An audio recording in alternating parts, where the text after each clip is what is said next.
I get a low salary myself. I'm not bothered with salary.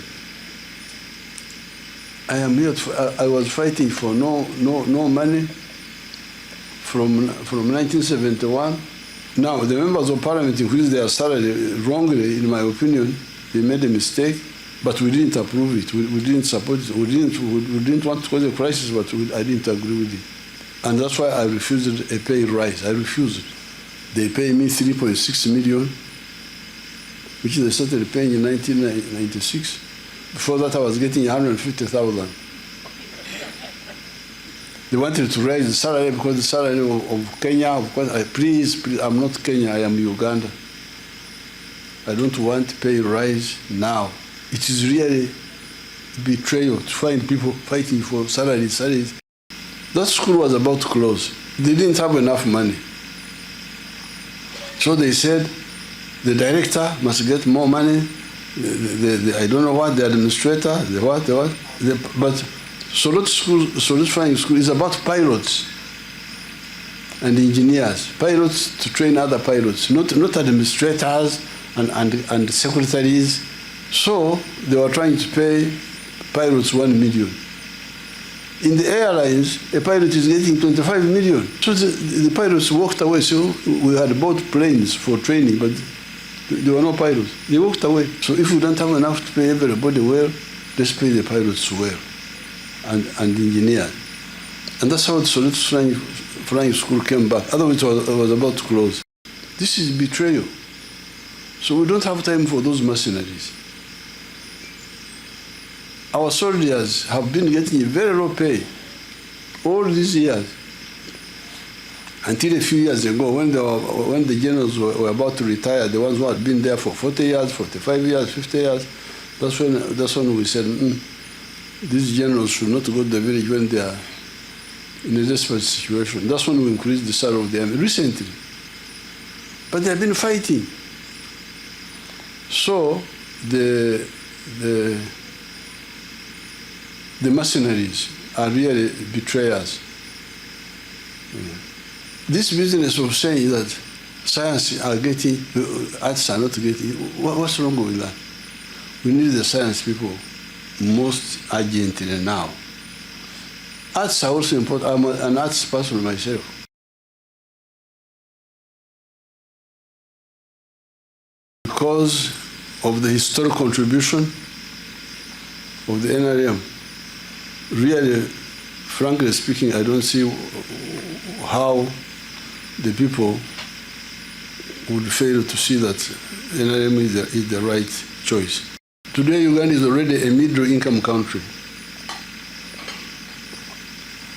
By June next year, we shall be $66 billion. And in the next 5 years, it will maybe double. But since 2006, when we defeated COIN and ADF, the whole country is in peace. We're having a problem of cattle rustlers, which has now been also defeated. That is on the security side.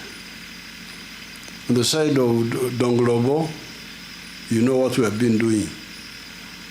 The roads, the electricity, to see that there is electricity in Balleg here. You can check with your parents or grandparents whether any of the governments had ever tried that to get everybody out of poverty. Not at all. I didn't even know that Honorable Jimmy wanted it. I just saw it in the papers. I didn't know. Then I got some information. I tried to check. I found that it was mainly legal problems on their side. It was legal. It was not political. I don't remember the details, but there was supposed to be this, that, and the other one, and the other one. It was legal. It has nothing to do with the political. Nothing to do with the politics. Finally.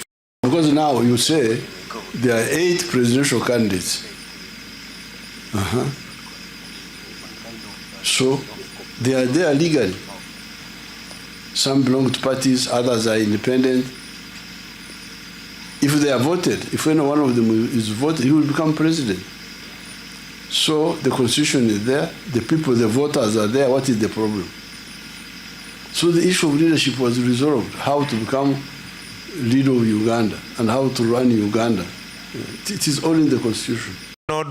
President me Uganda doka magbendera me ena. The salary disparities will be sorted out with time. With time, with more money. Because you see, the part of the indiscipline, which is different from with the bush people. So the economy of the country is led by the private sector.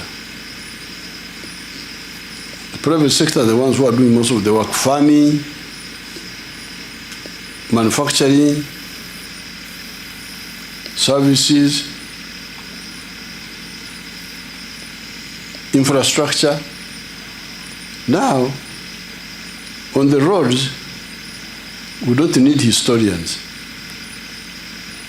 Somebody to come and tell the road, Napoleon did this, Napoleon. The road needs an engineer. Doesn't need somebody of literature to come and quote Shakespeare on the road. So that's why we say, you people, we don't have enough money to pay everybody well. But because we have brought peace, and we have done a little bit of infrastructure, some roads, the electricity, private sector is rushing in. You can see the factories all over the place, in Jinja, in Kampala, you can see the factories. But all of these need scientists. They need engineers. Agriculture needs a vet, needs a Bachelor of Science people. So, can we, since we don't have money to pay everybody very well, can we start with this? Now somebody says, no, either we all get or nobody gets. Now what's that? The issue of priorities. Because like the people in Aber, for them they want a district, they don't care about the roads. That's not a bad idea. If you don't insist on tarmac roads, like for instance, we are struggling to get money to tarmac the road from Lila to here, to Abim. But now, when we say we create a new district, we create Aber district, we create a Amachi district, we create another district, that will take money. I had told them long ago they did some 1 acre of coffee, but I'm not satisfied. You will see, when you come back next time, I will show you how a 4 acres model should be. Thank you. Fishing, we need to rely on the indigenous fishing families so that we support them, because they are the ones who know. And then we also regulate how many people should be in the lake.